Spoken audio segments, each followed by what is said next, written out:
সিকিমে অবিরাম বৃষ্টির ফলে বহু স্থান জলমগ্ন হয়ে পড়ে, যার ফলে লালটং সহ একাধিক বস্তি জলের তলায়। সেই সব অঞ্চলে খাবার সহ পানীয় জল সংকটে পড়েছে। ওই সকল অসহায় মানুষের দুঃখের কথা মাথায় রেখে কমিউনিটি কিচেন শুরু করলেন সূর্যনগর সমাজ কল্যাণ সংস্থা। মানবিকতার দিক দিয়ে বিচার করে ওই সকল অসহায় মানুষের পাশে দাঁড়ানোটাই যথার্থ বলে মনে করেন সংগঠনের সকল সদস্য ও সদস্যরা। ভয়ঙ্কর তিস্তা আজ পুরোপুরি গ্রাস করছে গোটা গ্রামকে। জঙ্গলের উঁচু জায়গাতে হাতির আনাগোনা, কারণ সেবার কাজের অসুবিধা হলেও সূর্যনগর সমাজ কল্যাণ সংস্থা সাধারণ মানুষের কথা চিন্তা করে এই সেবা দিয়ে থাকবে বলে জানা যায়।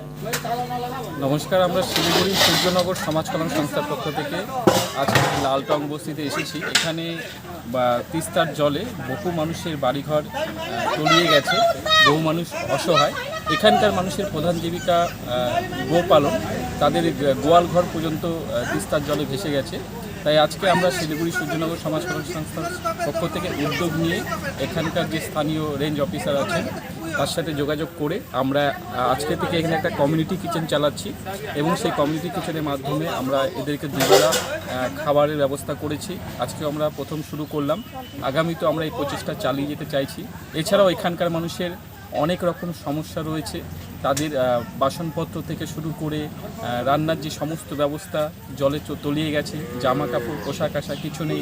এখানে অনেক ছোট ছোট বাচ্চা আছে, তাদের বইপত্র থেকে শুরু করে সমস্ত জিনিসই তিস্তার গ্রাসে চলে গেছে।